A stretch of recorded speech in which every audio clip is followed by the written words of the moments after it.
नमस्कार। आज यह साप्ताहिक कार्यक्रम को स्वागत आपनको।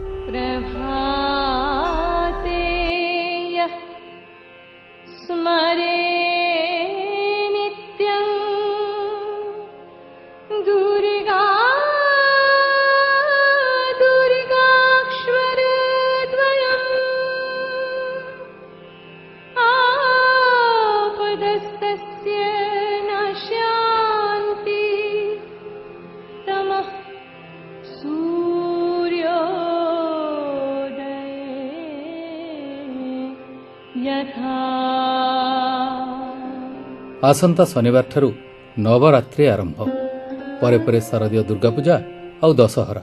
शक्ति एवं समरर देवी दशभुजा माँ दुर्गांकर आराधनार समय ये रूपं देहि यशो देहि भाग्यं भगवति देहि मे पुत्रान् देहि धनं देहि सर्वाणि कामांश्च देहि मे अन्धं कुष्ठं च दारिद्र्यं रोगं शोकं च दारुणं वन्धु स्वजन वैराग्यं दुर्गे त्वं हर दुर्गति। माँ दुर्गांकर एही शारदीय पूजा को आम राज्य रे तथा आम देश रे सार्वजनीन दुर्गा उत्सव भाव में पालन करा जाय थाए।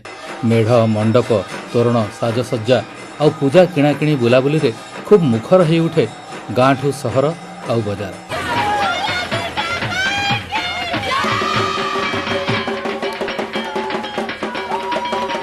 किंतु ए वर्ष आम देश रे कोरोना महामारी आतंक ए जाए थमी नथिबारु विगत वर्ष मानक तुलना रे एथरर पूजा हेब नियारा।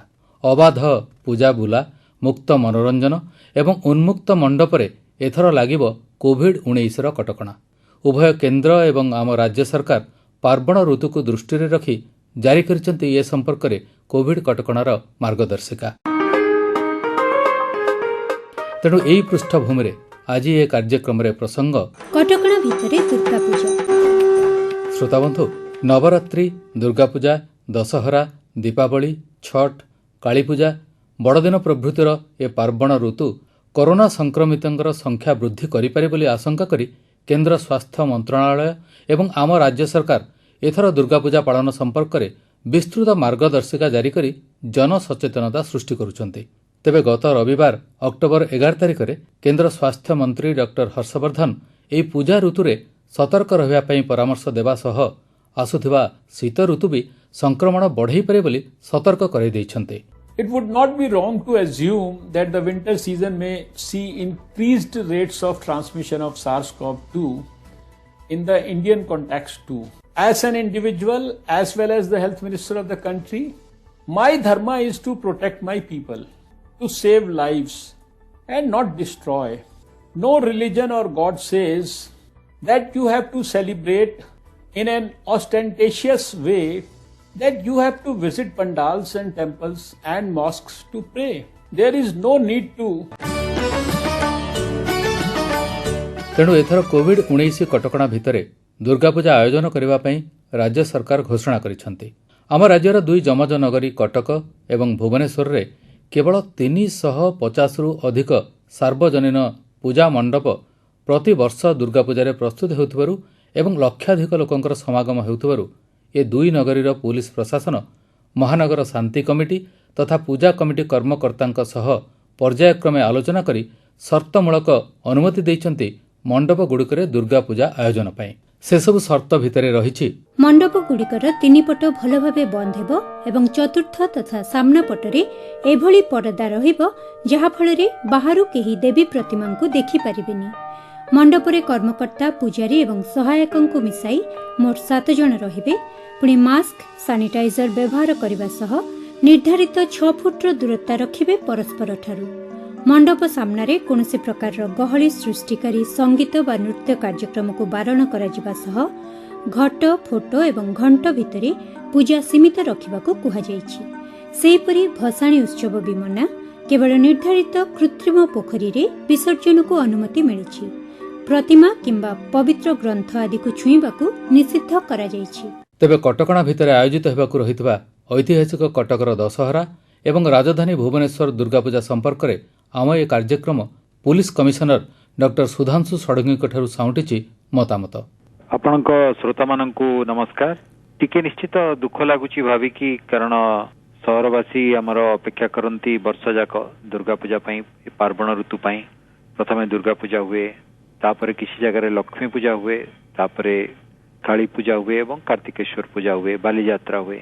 କିନ୍ତୁ ଆମେ ବର୍ତ୍ତମାନ ଯାହା ସ୍ଥିତିରେ ପହଞ୍ଚିଛେ ସେ ସ୍ଥିତିଟି ଏଇଆ ଯେ ଆମ ପାଖରେ କୋଭିଡ ଧୀରେ ଧୀରେ ବର୍ତ୍ତମାନ ରୋଗୀଙ୍କ ସଂଖ୍ୟା ନିୟନ୍ତ୍ରଣକୁ ଆସିବାକୁ ଆରମ୍ଭ କଲାଣି। କିନ୍ତୁ ଆମକୁ ମନେ ରଖିବାକୁ ହବ ଯେ ବର୍ତ୍ତମାନ ଯାଏଁ ଏ ରୋଗର କୌଣସି ଔଷଧ ବାହାରି ନାହିଁ ଏବଂ ଟୀକା ବର୍ତ୍ତମାନ ଯାଏଁ ମଧ୍ୟ ବାହାରି ନାହିଁ। ଏଭଳି ପରିସ୍ଥିତିରେ ଆମେ ଗୋଟେ ବଡ଼ ଜାଗାରେ ଏକାଠି ହେବା ଏବଂ ତା ଦ୍ୱାରା ଶହ ଶହ ଲୋକ ପୁଣି ଥରେ ସଂକ୍ରମିତ ହେବେ, ସେମାନଙ୍କର ସୁରକ୍ଷା ଦୃଷ୍ଟିକୋଣରୁ ଆମକୁ ସମସ୍ତଙ୍କୁ ଏ ବର୍ଷ ଟିକେ ସାକ୍ରିଫାଇସ୍ କରିବାକୁ ପଡ଼ିବ। ଗୋଟେ ଭଲ କଥା ହେଲା, ଆମର ଯୋଉ ପୂଜା କମିଟି ମାନେ ଅଛନ୍ତି କଟକରେ ଏବଂ ଭୁବନେଶ୍ୱରରେ ଏବଂ ଯୋଉ ନିର୍ବାଚିତ ପ୍ରତିନିଧି ମାନେ ଅଛନ୍ତି ତାଙ୍କ ସାଥିରେ ଆମେ ଆଲୋଚନା କରିସାରିଛୁ। ପୂଜା କମିଟି ମାନେ ତାଙ୍କ ତରଫରୁ ପ୍ରସ୍ତାବ ଦେଇଛନ୍ତି ଯେ ଏଥର ପୂଜାକୁ ଟିକେ ନିରାଡମ୍ବର ଭାବରେ କରିବେ, ଫଟୋ, ଘଟ ବା ଛୋଟ ମୂର୍ତ୍ତି ନେଇ କରିବେ। ତେଣୁ ସମସ୍ତଙ୍କୁ ଅନୁରୋଧ କରିବି ଏଥର ଘରେ ରୁହନ୍ତୁ, ନିଜ ପରିବାର ବର୍ଗ ସହିତ ପୂଜା କରନ୍ତୁ, ସମସ୍ତଙ୍କୁ ଆମକୁ ସହଯୋଗ କରିବା ପାଇଁ ଅନୁରୋଧ। ତେବେ ଡକ୍ଟର ଷଡ଼ଙ୍ଗୀ, ଯେମିତି ପ୍ରତ୍ୟେକ ବର୍ଷ ପୁଲିସ ପ୍ରଶାସନ ତରଫରୁ ସ୍ୱତନ୍ତ୍ର ବ୍ୟବସ୍ଥା କରାଯାଇଥାଏ ଯାନବାହନ ଚଳାଚଳର ଏବଂ ଶାନ୍ତି ଶୃଙ୍ଖଳା ରକ୍ଷାର, ଏଥରକ ଯେହେତୁ ମଣ୍ଡପଗୁଡ଼ିକରେ ବେଶୀ ଜନସମାଗମ ହେବେନି ବା ଧୁମଧାମରେ ପୂଜା ହେବନି, ତଥାପି କାଳେ ଲୋକ ଆସିଯିବେ ବା ସେମାନଙ୍କୁ ନିୟନ୍ତ୍ରଣ କରିବା ପାଇଁ ଶାନ୍ତି ଶୃଙ୍ଖଳା ରକ୍ଷା ତଥା ଟ୍ରାଫିକ୍ ନିୟନ୍ତ୍ରଣ ପାଇଁ କିଛି ବ୍ୟବସ୍ଥା କରାଯିବାର ଅଛି କି? ପେଟ୍ରୋଲିଂ ବ୍ୟବସ୍ଥାକୁ ସୁଦୃଢ କରାଯିବ। ଆମେ ଯତ୍ନବାନ ହବୁ, କାରଣ ଆମର ଯୋଉ ପୁଲିସ କର୍ମଚାରୀ ମାନେ ଅନେକ ପ୍ରଭାବିତ ହେଇଯାଇଥିଲେ କୋଭିଡରେ। ଆଜ୍ଞା, ବର୍ତ୍ତମାନ ଟିକେ ସ୍ଥିତିରେ ତାଙ୍କର ଦେହ ସୁଧାର ଆସିଛି। ଆମର ପାଖାପାଖି 85% ଲୋକ ବର୍ତ୍ତମାନ ରୋଗମୁକ୍ତ ହେଇକରି ଫେରି ଆସିଲେଣି।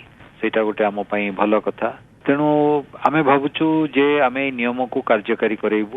ଯେମିତି ଦେଖନ୍ତୁ, ଅଷ୍ଟମୀ ଦିନ ଗୋଟେ ଗୋଟେ ମେଢରେ ଆମେ 2000, 3000, 5000 ଆମର ମା ଭଉଣୀ ମାନେ ଆସନ୍ତି, ଯୋଉମାନେ ବ୍ରତ ରଖନ୍ତି, ବ୍ରତ ଭାଙ୍ଗିବା ପାଇଁ ଆସନ୍ତି। ଏଥର ଆମେ ତାକୁ ବନ୍ଦ କରିବା। ସେଭଳି ପୁଷ୍ପାଞ୍ଜଳି ଦବାର କୌଣସି ବନ୍ଦୋବସ୍ତ ନାହିଁ, ସନ୍ଧ୍ୟା ଧୂପର ବନ୍ଦୋବସ୍ତ ନାହିଁ, ଭସାଣି ହବ ନାହିଁ। ତେଣୁ ଏସବୁକୁ କାର୍ଯ୍ୟକାରୀ କରିବା ପାଇଁ ଆମେ ଜନସାଧାରଣଙ୍କ ସହଯୋଗ ଲୋଡ଼ିବୁ ଏବଂ ଆବଶ୍ୟକ ପଡ଼ିଲେ ଆଇନକୁ କାର୍ଯ୍ୟକାରୀ କରିବା ପାଇଁ କାର୍ଯ୍ୟାନୁଷ୍ଠାନ ମଧ୍ୟ ନେବୁ।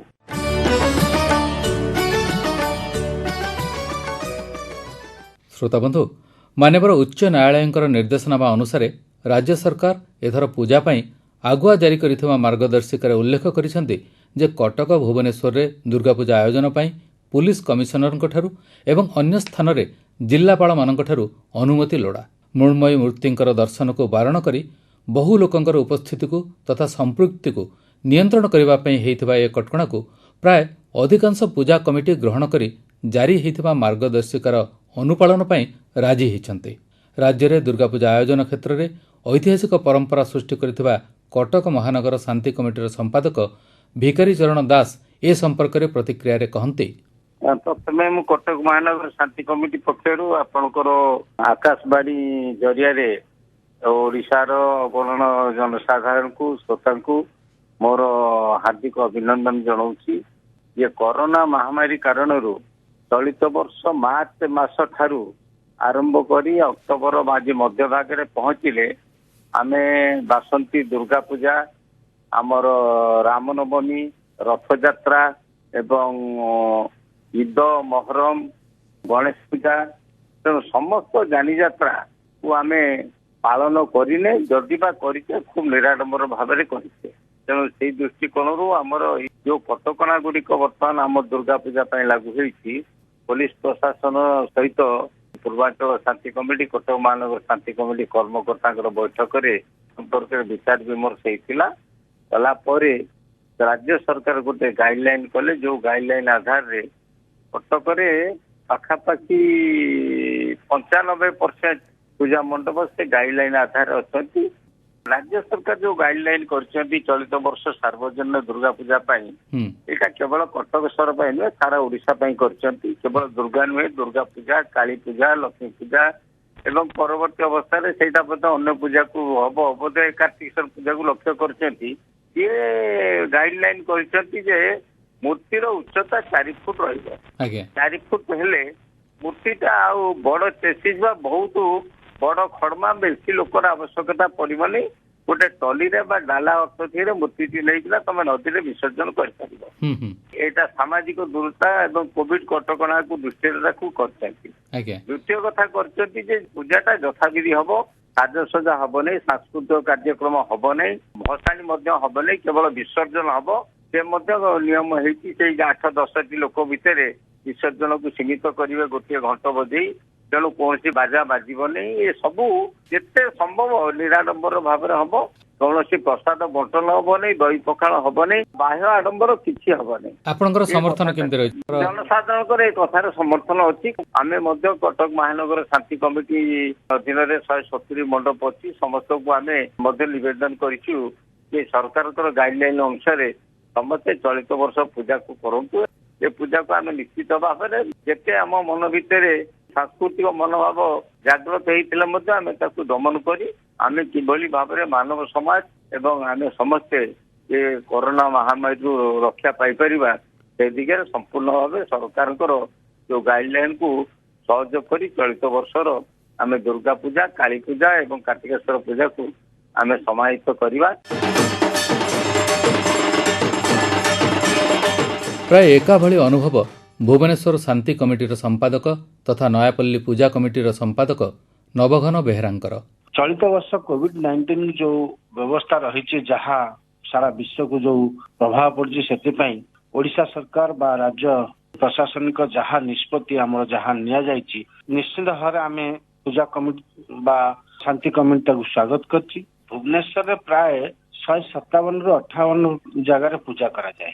କିନ୍ତୁ ବଡ ବଡ ପୂଜା ଯେମିତି ନୟାପଲ୍ଲୀ, ଶହୀଦନଗର, କଟକ ରୋଡ, ବରମୁଣ୍ଡା ଏଇ ଟାଇପର ପୂଜା ମଧ୍ୟ ବିଭିନ୍ନ ସ୍ଥାନରେ ବଡ ବଡ ପୂଜା ହୁଏ। ତା ସହିତ ପୀଠ ପୂଜା ମାଙ୍କ ମଣ୍ଡପରେ କରାଯାଏ। ଶାନ୍ତି କମିଟି ମାଧ୍ୟମରେ ଯୋଉ ବୈଠକ ରହିଥିଲା, ସେ ବୈଠକରେ ଆମେ ନିଷ୍ପତ୍ତି ଏଇ ଯୋଉ କୋଭିଡ-19 ଯୋଉ ନିୟମକୁ ଲକ୍ଷ୍ୟ ରଖିକି ଆମେ ମା ଭଉଣୀ ଯୋଉମାନେ ଯୋଉ ସ୍ଥାନରେ ଯୋଉ ଅଞ୍ଚଳରେ ରହୁଛନ୍ତି, ଯୋଉ ଅଞ୍ଚଳରେ ପୂଜା ହଉଛି, ସେମାନଙ୍କ କର୍ମକର୍ତ୍ତାଙ୍କୁ ମଧ୍ୟ କୁହାଯାଇଛି ସେମାନେ ଯୋଉ ଜାଗାରେ ରହିକି ମାଙ୍କର ଭୋଗ ଲଗେଇବା ପାଇଁ ଆସିବେ, ଆମେ ତାଙ୍କଠୁ ରିସିଭ କରିଦବୁ ବା ଆଣିବୁ, ଆଣିକି ପୂଜା କରି ସେଇ ମା ଭଉଣୀ ଏଇଟା ଟିକେ କର୍ମକର୍ତ୍ତାଙ୍କୁ ଟିକେ କଷ୍ଟ ହବ। କିନ୍ତୁ ମା ଭଉଣୀ ମାନେ ଯେତେବେଳେ ଅଷ୍ଟମୀ ପୂଜା ଉପବାସ କରିଛନ୍ତି, ତାଙ୍କୁ ତ ପୁଣି ପୂଜା କରିବା ଆବଶ୍ୟକତା ଅଛି।